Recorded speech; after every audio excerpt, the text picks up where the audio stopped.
오늘 우리에게 주신 하나님의 말씀은 시편 127편 1절부터 5절까지의 말씀입니다. 주님께서 집을 세우지 아니하시면 집을 세우는 사람의 수고가 헛되며 주님께서 성을 지키지 아니하시면 파수꾼의 깨어 있음이 헛된 일이다. 일찍 일어나고 늦게 눕는 것, 먹고 살려고 애써 수고하는 모든 일이 헛된 일이다. 진실로 주님께서는 사랑하시는 사람에게는 그가 잠을 자는 동안에도 복을 주신다. 자식은 주님께서 주신 선물이요 폐 안에 들어있는 열매는 주님이 주신 상급이다. 젊어서 낳은 자식은 용사의 손에 쥐어있는 화살과도 같으니 그런 화살이 화살통에 가득한 용사에게는 복이 있다. 그들은 성문에서 원수들과 담판할 때에 부끄러움을 당하지 아니할 것이다. 이 시편 127편 말씀으로 오늘 하나님이 우리에게 주신 특별한 은혜를 받기를 원합니다. 하나님이 제 마음속에 주시는 이 말씀에 대한 간절함이 참 큽니다. 저는 오늘 이 시간 여러분 모두가 다 하나님이 주시는 평안과 기쁨과 그리고 행복을 누리게 되기를 축복합니다. 하나님은 우리에게 평안을 주시고 기쁨을 주시고 사랑을 주시고 우리를 행복하게 해주시는 분이십니다. 그런데 하나님만 우리 가운데 역사하는 게 아니고 마귀가 또 역사합니다. 마귀는 끊임없이 우리 마음에 두려움과 염려와 미움과 분노와 좌절을 우리 가운데 심어주면서 우리의 삶을 망가뜨리려고 합니다. 여러분 잘 분별해야 됩니다. 여러분의 마음과 생각이 근원이 있습니다. 주님이 주시는 것이 있고 마귀가 주는 것이 있습니다. 이걸 분별을 못하면 마귀가 주는 마음을 품고 그리고 비참하게 살게 됩니다. 우리는 마귀가 우리 마음속에 심어주는 생각을 이길 재간이 없습니다. 우리에게는. 그러나 하나님은 하나님을 사랑하는 자 그 마음을 하나님은 지키실 수 있습니다. 그래서 하나님이 기쁨도 그리고 평안도 사랑도 우리 가운데 주시는 겁니다. 그래서 하나님을 믿지 못하는 사람은 참 불쌍한 사람입니다. 그들이 세상을 어떻게 살아갈까 걱정도 됩니다. 시편 127편 1절 2절을 보면 하나님이 세우지 않으면 집을 세우는 것이 다 헛되고 하나님이 지켜주지 않으면 성을 지키는 것이 다 헛되다고 말하고 있습니다. 하나님이 하시는 겁니다.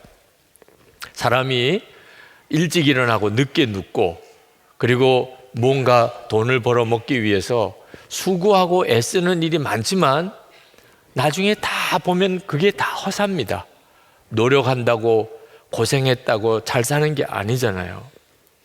하나님이 하시는 겁니다. 하나님께서 우리에게 주실 것을 주시고 세우시고 지키시는 겁니다. 그러니까 우리가 반드시 하나님을 전적으로 의지하고 주님을 의뢰하고 살아야 합니다. 하나님이 살아계신 것을 정말 믿는다면 그리고 오늘 말씀이 정말 사실이라고 믿어진다면 그럼 누구도 다 하나님께 자신의 삶의 문제 다 맡겨버릴 것입니다. 스펄전 목사님이 영혼의 주인이라는 설교에서 이렇게 말했습니다. 주님을 보게 된다면 당신은 무릎을 꿇고 제발 그분을 따르는 무리에 들게 해달라고 간청하게 될 것입니다.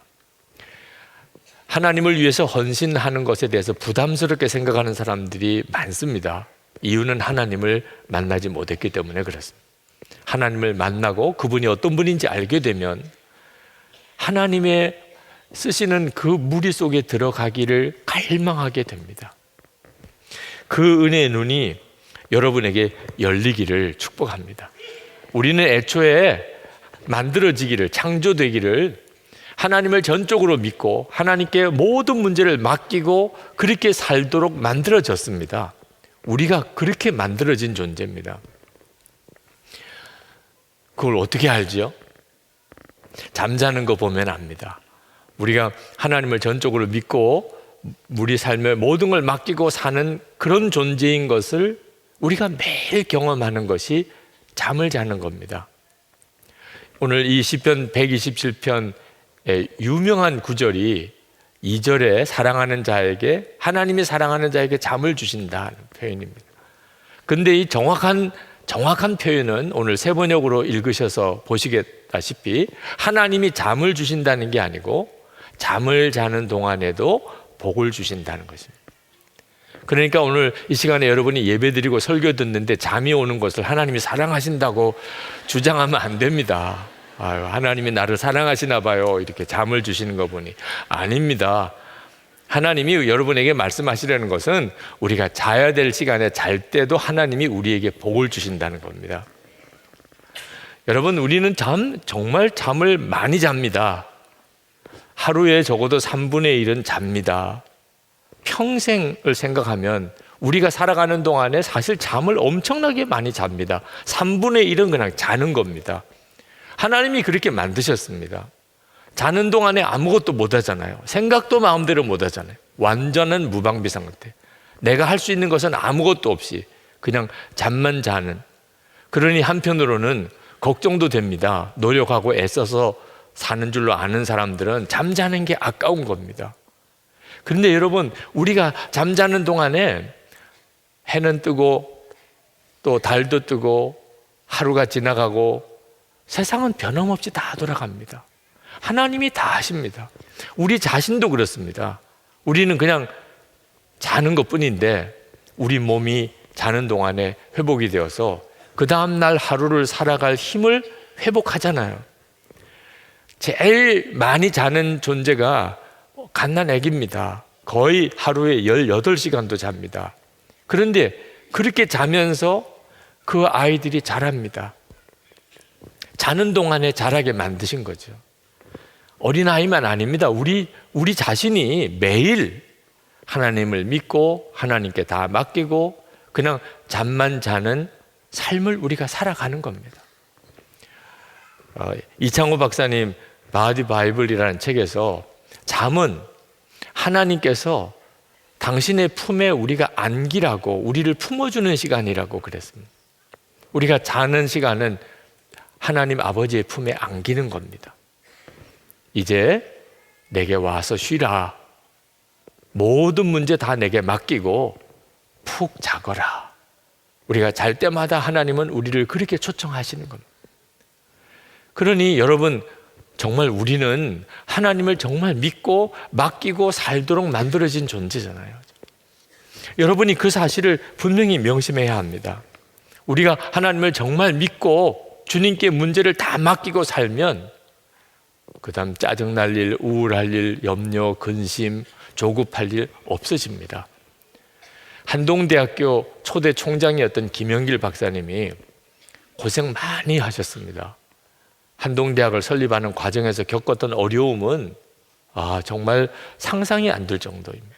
하루는 얼마나 모욕적인 그런 일을 겪으셨는지, 저 사람 저러다가 죽을 수도 있다.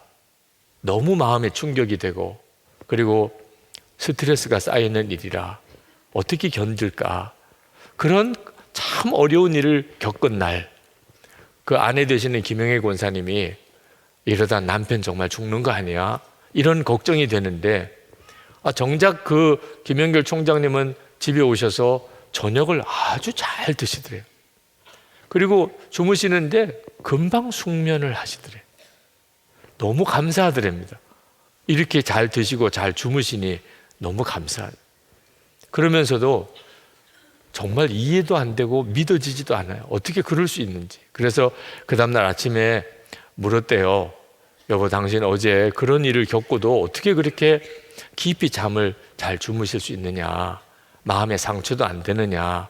그랬더니 김영길 총장님이 대답을 아주 간단하게 대답하셨대요. 죽었는데 뭐, 죽은 사람이 마음에 상처받고 죽은 사람이 뭐 화내는 거 봤어. 예수를 믿어도 진짜 믿고 나면 나는 죽고 이제는 예수님으로 산다. 진짜 주님을 믿고 그리고 내 삶은 완전히 주님께 다 맡겨버리고 나면 세상에서 가장 강한 사람이다. 네. 가장 놀라운 삶을 살아갑니다. 2절 말씀에 보면 일찍 일어나고 늦게 눕는 것, 먹고 살려고 애써 수고하는 모든 일이 헛된 일이다. 사람들이 왜 잠을 잘 못 자고 그렇게 어려워하는가? 하나님이 믿어지지 않아서 그런, 하나님께 문제가 맡겨지지 않으니까 그런 겁니다. 가난하고 또 힘든 사람들만 잠을 못 자는 게 아닙니다.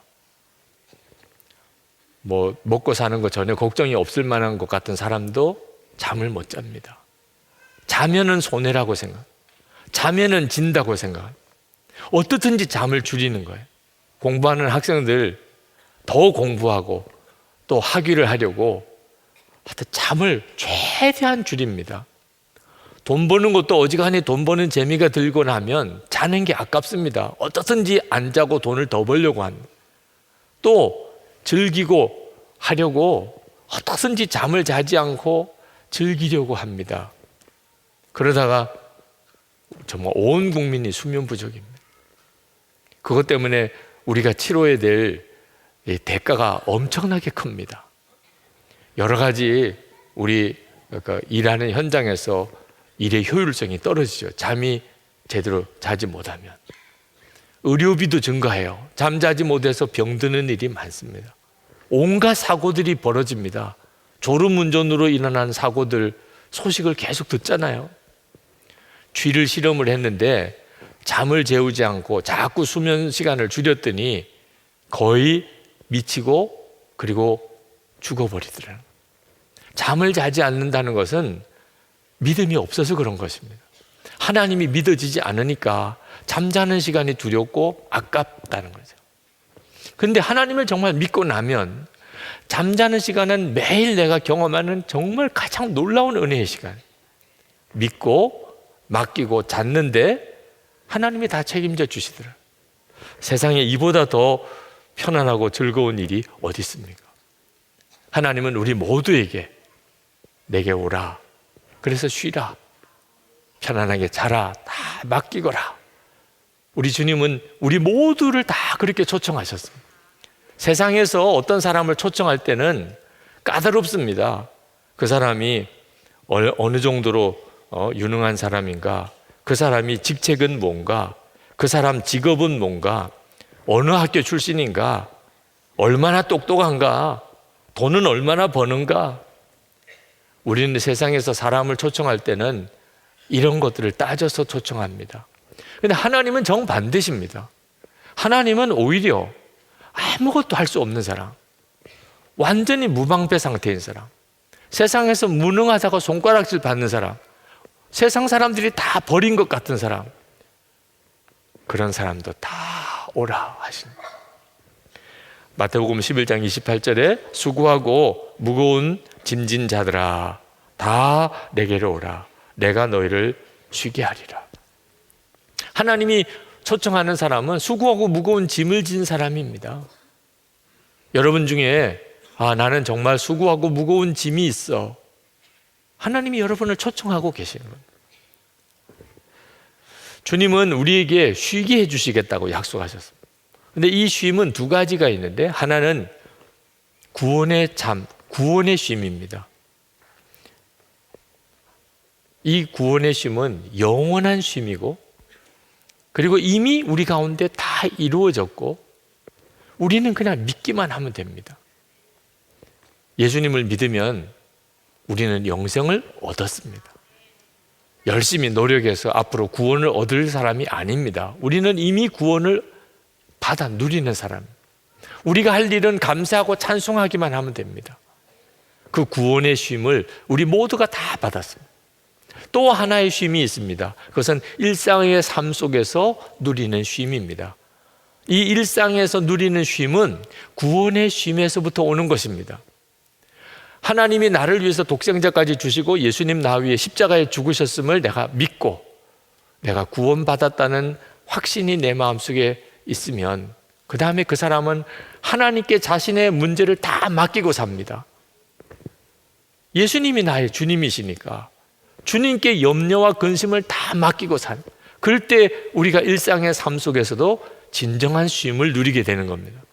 그런데 분명히 예수를 믿고 구원을 받으신 것은 분명한 것 같은데 일상의 삶의 쉼을 누리지 못하는 사람들이 있습니다. 누가 그렇죠? 맡기지 못하는 겁니다. 하나님께 자신의 염려, 근심의 짐을 맡기지 못하는 거예요. 하나님께 맡기지 못하면 하나님도 그에게 일상의 쉼을 주실 수가 없습니다. 어떤 분들은 그런 말씀을 하십니다. 염려하지 마라, 다 맡기라 하시는데 그게 더 어렵다는 거예요. 염려하지 않는 게 염려하는 것보다 더 어렵다는 거예요. 참 말도 안 되는 일이죠. 여러분, 무거운 짐을 지고 너무너무 힘들어서 비틀거리는 사람에게 그 짐을 내려놓으세요. 내려놓으셔도 됩니다. 그랬는데 이 짐을 내려놓는 게 더 힘들어요. 뭐 말이 안 되잖아요. 내려놓으면 된다는데 내려놓는 것도 어렵다니 이게 참 기가 막힌 일이죠. 혹시 여러분 중에 목사님 제가 그렇습니다. 염려하지 않는 게 더 힘들고 주님께 맡기는 게 정말 안 됩니다. 그러시는 분들 오늘 잠을 자실 때 밤에 잠을 주무실 때 하나님이 나에게 이 믿음 주셨구나. 다 맡겨야 자는 거죠. 네. 이렇게 하는 거구나. 하나님이 우리에게 모든 무거운 짐, 염려, 근심을 다 맡기고 사는 것을 매일 경험하게 하셨어요. 맡기고 자는 거죠. 이런 감각으로 하는 거구나. 염려하지 말라, 두려워하지 말라. 잠을 잘 때 그냥 나는 잠에 빠지고 모든 거 이제 주님께 다 맡기고 자는 것처럼 그렇게 하라는 거구나. 꼭 명심하기 바랍니다. 여러분, 우리가 주님이 우리에게 내게 와서 쉬라, 모든 짐을 다 내게 맡기라 라고 부르시는 이 주님의 초청이 얼마나 복된가를 알아야 합니다. 너무너무 부드러운 초청이죠. 그렇죠? 내게 와서 쉬라, 내게 다 맡기라. 얼마나 부드럽습니까? 법원에서 출두 명령서가 나오는 거하고는 완전히 분위기가 다르죠. 그런데 여러분 꼭 명심해야 돼요. 주님의 부르심은 너무나 부드럽고 너무나 우리를 편안하게 하는 부르심이지만 그 부르심은 대단히 심각하고 또 다급한 부름이라는 것입니다. 주님이 와서 쉬라, 내게 다 맡기라 이렇게 말씀하시는 것은 법원에 출두하라 하는 명령과는 전혀 다른 분위기지만 만약에 내가 그렇게 하지 않으면 법원의 출두 명령서보다 더 무서운 결과를 가져오게 됩니다. 많은 사람들이 염려를 맡기라 자기가 선택하는 줄 압니다. 염려를 맡길지 안 맡길지. 그래서 주님께 염려를 맡기지 않고 사는 사람이 많습니다. 오늘도 이렇게 설교만 듣고 가시는 분이 많을 거라고 생각이 들어서 마음이 안타깝습니다. 주님의 이 내게 와서 쉬라, 내게 다 맡기라, 모든 것은 하나님 내가 다 하는 거야 이렇게 말씀하시는 것은 우리에게 있어서 매우 다급한, 매우 중요한 엄격한 말씀입니다. 이제 주님이 이 땅에 오실 날이 옵니다. 모든 사람들 다 주님 앞에 모여서 주님을 뵙게 될 겁니다. 그때 주님이 내게 와서 쉬라, 내게 다 맡기라 하는 말씀에 아멘 그렇게 하고 순종한 사람에게는 내가 천국과 그 영원한 빛 속에 들어오라. 주님은 그렇게 그에게 말씀하실 것입니다. 그런데 주님이 다 맡기라, 내게 와서 쉬라, 염려하지 마라 말씀하셨는데 그렇게 하지 않은 사람이에요. 주님이 슬픈 말씀을 하실 것입니다. 내가 너를 도무지 알지 못하니 내게서 떠나가라. 여러분, 주님께서 우리에게 초청하시는 이 부름은 살고 죽는 문제와 달려 있습니다. 어린아이가 부모님이나 어른들이 다급하게 소리쳐서 말씀하면 그대로 즉각 순종해야 되는 것이 어린아이들에게는 매우 중요합니다. 왜냐하면 어린아이들은 위험을 이해하기가 쉽지 않습니다. 자기에게 지금 어떤 위험이 닥쳐오는지를 깨닫지 못할 때도 많습니다.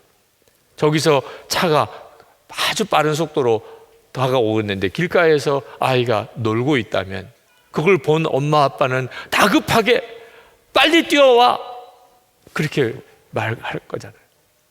그때 그 아이가 엄마 아빠가 큰 소리로 자기를 부르는 것을 듣고 즉각 반응하면 그는 그 위험에서 벗어나겠죠. 그런데 왜 그래야 돼요? 왜? 뒤에 차가 오는 걸 이 아이는 알 수 없어요. 근데 왜 내가 지금 이렇게 잘 노는데 엄마 아빠에게 가야 돼요? 그러는 순간에 그는 차에 치이게 되는 거죠. 사나운 개가 어슬렁거리는데 그 옆에서 놀고 있는 아이를 보면 우리는 그 아이를 급히 부르잖아요. 그 아이는 이해하고 자기가 깨닫고 그리고 난 다음에 반응하면 이미 더 늦어버리는 거죠. 근데 여러분, 어린아이만 그렇습니까? 어른이 되신 여러분들은 여러분에게 닥치는 위험을 여러분은 다 이해하십니까? 하나님만이 아십니다. 지금 우리가 어떤 어려움 속에 있는지, 어떤 위기 가운데 있는지 우리는 전혀 깨닫지 못할 때가 있습니다. 그런데 하나님께서 우리에게 말씀하시는 거예요. 내게 와서 쉬라. 내게 모든 염려를 다 맡기라. 그리고 너는 그냥 편안하게 잠을 자. 부드러운 부르심이지만 그 표현은 우리가 정말 파멸로 들어가는, 우리의 삶 전체가 망가지는 그런 위기 가운데 우리를 건져내시려고 다급하게 우리를 부르시는 부름입니다. 주님께 귀를 기울이고 주의 말씀을 항상 들으려고 하는 마음이 있는 사람에게만 깨달아지는 거예요. 저는 이 설교를 준비하면서 베드로전서 5장 7절 말씀, 염려를 주께 맡겨버리라. 이 말씀이 얼마나 다급하고 강하고 그리고 너무너무 안타까워 사시는 말씀인가. 그 느낌이 이전에는 경험해 보지 못할 정도의 강도로 왔어요. 염려를 주께 맡겨버리라. 오늘 이 시간에도 그렇게 주의 말씀을 들을 분들이 있으세요. 왜? 염려가 그를 죽이고 있으니까. 하나님이 믿어지지 않으니까 염려하고 있는 겁니다. 염려를 붙잡고 있다는 것은 하나님을 안 믿는 거예요. 그게 그 사람의 인생을 망가뜨리는 겁니다. 어려움이 그 사람의 인생을 망가뜨리는 게 아니고 염려가 그를 망가뜨리는 거예요. 염려하면 하나님이 역사할 수가 없어요. 문제를 주님께 맡기지 않으면 주님이 우리의 삶에 간섭하실 수가 없어요. 그래서 주님이 말씀하시는 거예요. 염려를 주께 맡겨버리라.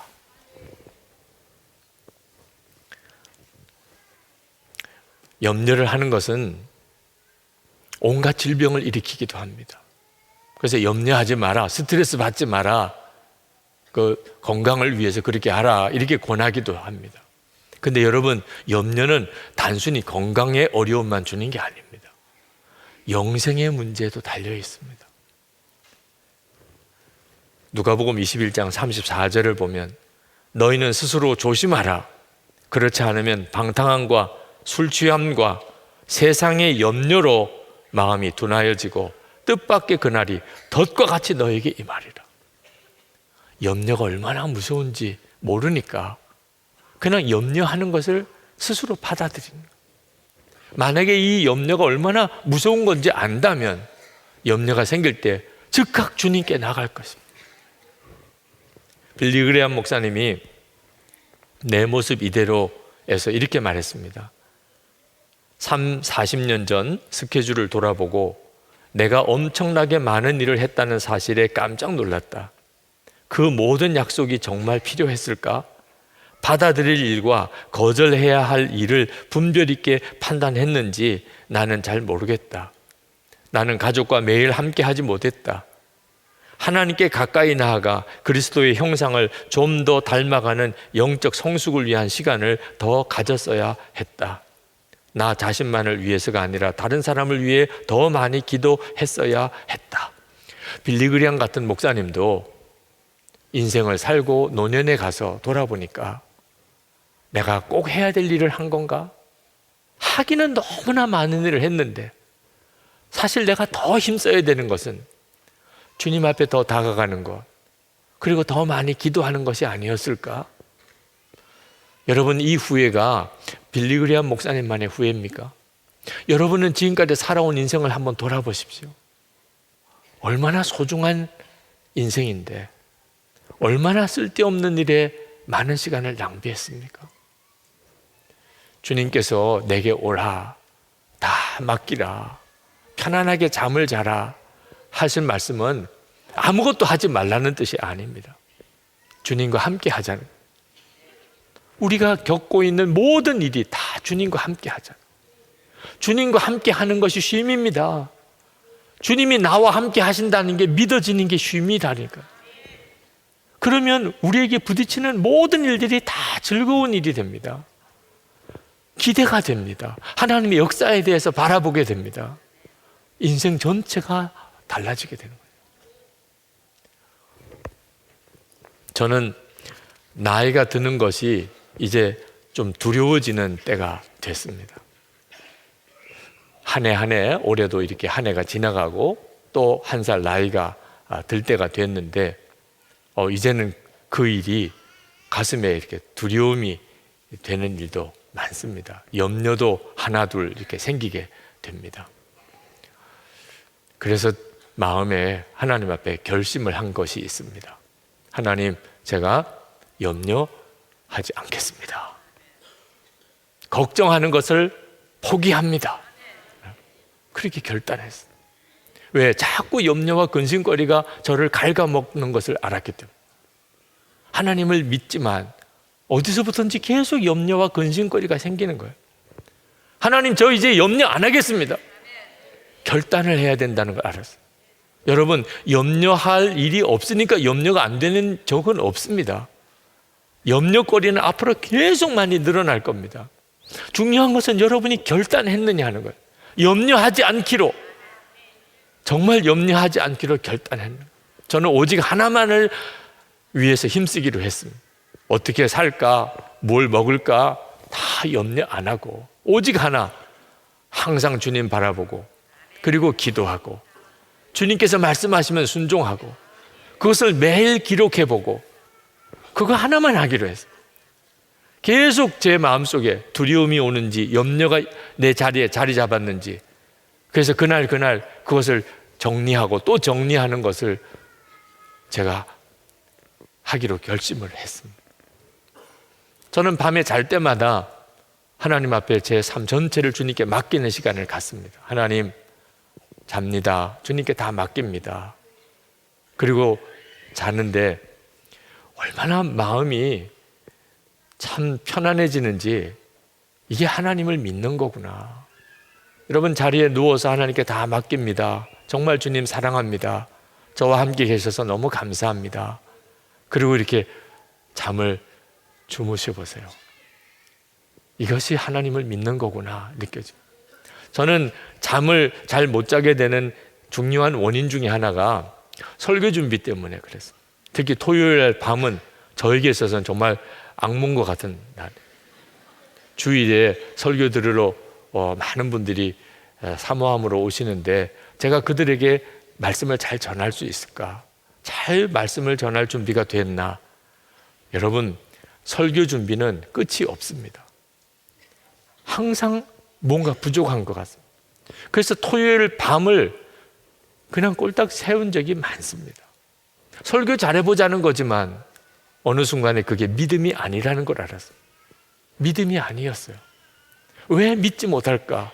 주님이 말씀을 주실 것이라고. 그래서 이제 토요일 밤 자야 될 시간이 되면 설교 원고가 마음에 좀 안 들어도 이제는 주님 잡니다. 그리고 잡니다. 주님이 책임져 주세요. 내일 새벽에도 아무런 영감이 없으면 설교 안 합니다. 교인들 더 좋아할 것 같습니다.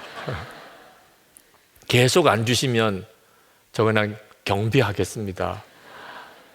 주님이 말씀 안 주시는데 제가 설교할 이유가 없잖아요. 정말 잠을 잔다는 것은 주님께 맡기는 매일매일의 연습이고 훈련입니다. 근데 너무너무 놀라운 평강을 얻었어요. 선한 목자교회 담임 목사도 스트레스 받을 일 많습니다. 하나님이 너무나 놀라운 평강을 주신 거예요. 주님께 진짜 맡기고 또 맡기고 사니까. 1947년 10월 14일입니다. 척 에거라고 하는 조종사가 실험 로켓을 타고 비행기를 타고 당시 1급 비밀에 해당되는 음속 장벽을 깨는 실험을 했습니다. 그전에는 비행기 조종사가, 전투기 조종사들이 음속에 가까이 가면 비행기 기체가 심하게 흔들리고 그리고 나사도 풀릴 것 같은 그런 요동치는 것 때문에 너무 위험하니까 음속을 돌파할 거라고는 생각도 못했습니다. 그런데 이제 그 실험을 하는 겁니다. 처음 음속 장벽을 돌파하는 실험을 하면서 로켓 넷을 이제 엔진에 달고 그리고 엔진에 불을 붙였습니다. 그리고는 점점점 속도가 높아지면서 음속에 가까이 갔습니다. 비행기 기체가 심하게 요동을 하고 흔들리고 그 압박감이 엄청나게 심했습니다. 근데 이 존 에거는 끝까지 견뎠습니다. 그 비행기의 계기판에 게이지가 완전히 한계를 넘어섰습니다. 음속을 넘어선 거죠. 지상에 있던 그 광경을 실험하는 지상 관측 요원들이 정말 찢어질 듯한 굉음을 들었습니다. 우리가 초음속 전투기가 비행을 할 때 들리는 소리 아시죠? 네. 근데 바로 그 순간에 에거가 탄 비행기는 기체의 떨림과 동료가 멈췄습니다. 에거는 하늘 꼭대기로 쏘아 올려진 느낌이었습니다. 하늘은 진한 진주색으로 변했습니다. 하늘 색깔이 완전히 달라져 버렸습니다. 갑자기 별이 나타나고 달이 나타나고 그리고 태양도 동시에 빛나고 있었습니다. 황홀한 우주가 펼쳐집니다. 그는 넉넉히 우주를 바라보았습니다. 지구 위에서 그는 마치 왕처럼 홀로 특별하게 아무도 침범할 수 없는 그런 영역을 차지하고 있었습니다. 에거는 그때 그 경험을 이렇게 표현했습니다. 마치 아기의 배처럼 부드러웠습니다. 할머니가 차를 마시며 앉아 있을 수 있을 정도였지요. 여러분, 이것이 우리가 주님께 우리의 삶의 염려를 다 맡길 때 경험하는 참 놀라운 경험입니다. 내 염려와 걱정을 주님께 정말 맡겨버리는 일이 처음에는 매우 두렵습니다. 정말 그래도 되는 건가? 그러나 우리가 하나님을 진짜 믿었고 주 예수님이 지금 나와 함께 계신 것이 정말 사실이라면 우리는 반드시 그 믿음을 가져야 합니다. 그러면 하나님이 여러분에게 하나님만 완전히 믿는 자에게만 누려지는 은혜와 평강을 주십니다. 시편 127편 3절에서 5절까지 보면 자식은 주님께서 주신 선물이요 태 안에 들어있는 열매는 주님이 주신 상급이다. 젊어서 낳은 자식은 용사의 손에 쥐어있는 화살과도 같으니 그런 화살이 화살통에 가득한 용사에게는 복이 있다. 그들은 성문에서 원수들과 담판할 때에 부끄러움을 당하지 아니할 것이다. 이 말씀은 요즘 시대에 우리가 읽으면 너무 시대에 안 맞는 말씀입니다. 요즘 젊은 부부들 아기 안 낳으려고 합니다. 이건 사회적인 심각한 문제를 지금 가지고 오고 있습니다. 이유가 뭐죠? 애 낳아서 기를 자신이 없다. 이제는 자녀 낳아서 기를 수 있는 게 너무 희생이 크다. 오늘 말씀하고는 완전히 반대지요. 하나님을 진짜 믿고 맡기지 못할 때 이제는 자식도 낳을 수가 없습니다. 그로 인한 우리 미래는 정말 끔찍한 거죠. 하나님을 정말 믿고 우리의 생사화복을 주장하시는 분이 진짜 하나님을 믿게 될 때 자녀는 정말 복 중에 복입니다. 이게 얼마나 큰 차이가 있습니까? 우리가 하나님을 정말 믿고 완전히 주님께 맡겼을 때 우리 가정에 얼마나 놀라운 하나님의 역사가 일어나는지 다음 주일에 말씀을 드리겠습니다. 시편 128편에 한 가지 분명한 것은 지금 이 시간에 하나님은 우리에게 모든 사람에게 다 초청하신다. 내게로 오라, 편히 쉬라, 모든 것 다 맡기라. 우리가 그걸 아멘으로 받으면 하나님은 정말 살아계시고 우리의 삶을 온전히 지키시는 것을 경험하게 됩니다. 성찬은 주님이 우리와 온전히 하나가 되셨음을 보여주시는 가장 놀라운 은혜의 시간입니다. 여러분, 성찬을 받을 때 잠은 오늘 밤에 집에 가서 주무시지만 여러분의 영혼은 오늘 주님의 품에 온전히 안기는 시간인 것을 믿으시기 바랍니다. 주님과 온전히 내가 한 몸이 되는 시간입니다. 내 염려와 근심은 주님께서 다 맡으셨습니다. 주님의 평강과 기쁨은 내게 부어지기 원합니다. 이제 우리 통성으로 기도할 때 주님, 제가 제 삶의 문제와 근심과 염려를 다 맡깁니다. 이제는 정말 주님만 믿고 그렇게 살겠습니다. 제게 믿음을 주소서. 주를 바라보는 눈을 열어주소서. 우리 통성으로 기도하겠습니다.